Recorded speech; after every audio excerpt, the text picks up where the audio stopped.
I know, it goes against everything we think should be correct, but let me explain. Holding extra fat is not useful to the body. It does it when it feels like it needs to guard something.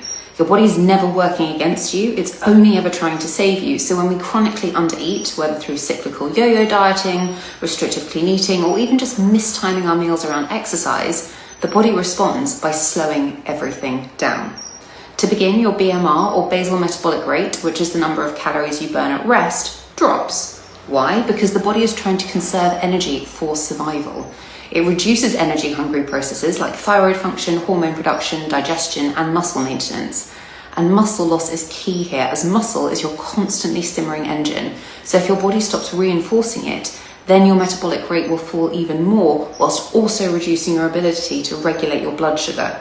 Future attempts at weight loss then become harder and slower because your body is becoming weight loss resistant to protect you.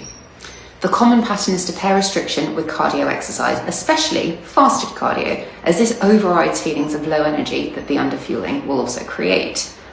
That requires carbs though, and in the absence of eaten ones, which you haven't had, your body looks to stores, which would be in the muscles, but they also aren't there. So then fuel is seen as scarce and muscle is burnt whilst fat is protected.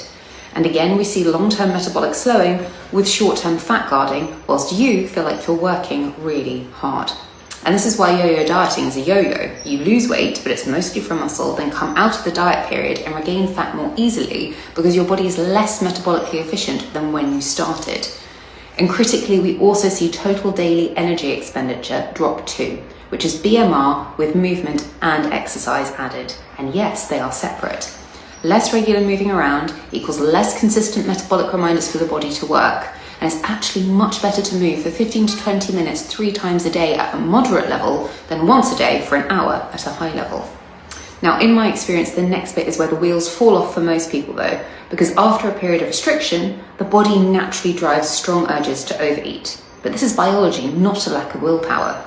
That will then spike insulin though, and as you now have less muscle to store energy, those insulin fluctuations will increase fat storage, especially around the middle, and you can get weight gain that feels sudden, out of proportion, and pretty impossible to control, which then loops back around to more restricting during the day, saving calories and eating more in the evening, and then feeling guilty and restricting more the next morning to make up for it.